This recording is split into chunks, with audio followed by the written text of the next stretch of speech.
folks, I'm about to show you a really quick, easy little treat for the holidays. It's nothing more than a little lollipop. They seem to be making a comeback. So here's something fast and easy. A lot of you are my caker friends, but a lot are just regular friends out there who are not familiar with the caking world or candy making or any of that. So here we go. These are the things you're going to actually need. Cookie cutter. We all have cookie cutters in our household. We're going to need some beads. These are nonpareil white little beads along with some sparkly sugars that are mixed together. This is just a confetti that I made, and I made it from my icing sheets. These are icing sheets. This whole pile I brought in so that I could play with them, get to use them, and they're just perfect. They actually go down on top of cake, sides of cake, make fantastic things. The companies that are there are Icing Images, Photo Frost, and Icing Magic, and then there's one that if you decide you can't get to the website and order them in time, you can go to Hobby Lobby or Michael's and buy the Wilton ones. So, first thing I've done is I've taken a little bit of oil and I have it on my mat and I've run it around my cookie cutter, all the way around, so that the isomalt will not stick to it. I'm going to place it down.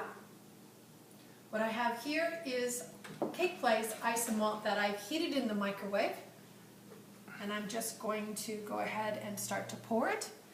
If you'd like instructions on how to heat the isomalt, just go to cakeplay.com, and there's a little video of Guess Who showing you how to. So I don't want to make this really thick, nice and easy. And so I'm just going to let that sit there. If my cookie cutter was not nice and flat, had a little wobble to it, that's why I was holding it, you would just take a can and set it down on top of it.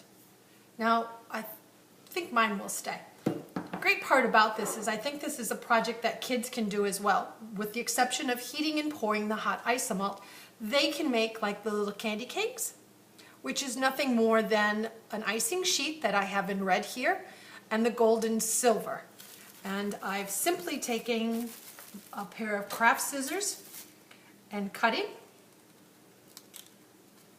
little strips of gold and silver, then take a little bit of water, not a lot, and you would go across the back and lay that down onto your red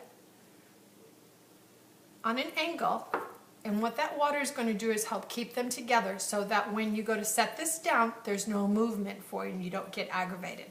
So hopefully that one's going to be cool enough for me to show you how to take them out. Before this one over here gets too cold, I'm going to take some of my confetti that I made and sprinkle it down and around inside of there. And then I'm just going to take the back of my paintbrush and just poke it around. Just push it down inside there a little bit. Make sure it's everywhere that you want it to be. And then leave it alone. The sugar that's on the back of your pan will just pop right off. It's not a problem. So hopefully this one is ready to come off. When removing it, just simply run your hand, your fingers across the edges of it, and it will all just come off nice and easy for you. All that extra. Don't throw that extra away, remember? We're making confetti out of it for other projects. Clean your edges. Now the great thing about metal is that it has movement to it, and we always want to use a metal when we're working with the hot sugar. Metal has movement, so you can actually just bend it a little bit, and your sugar piece will pop right out.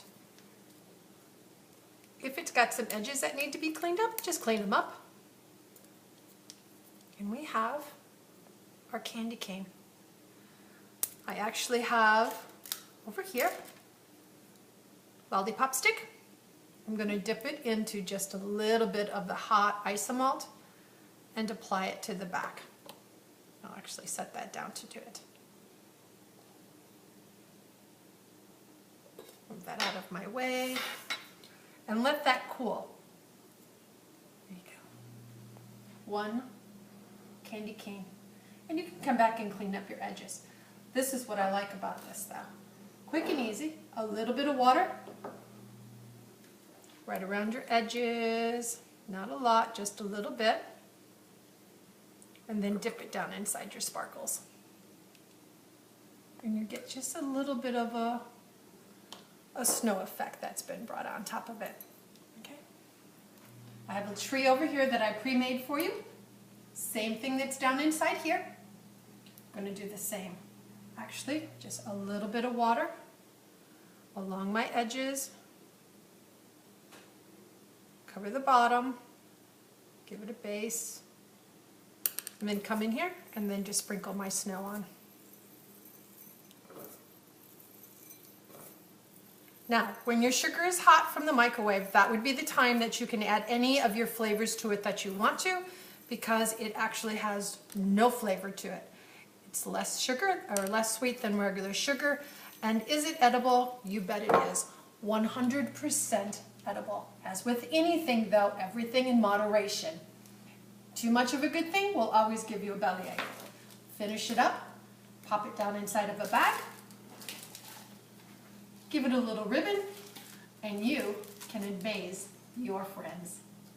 Thanks for joining me.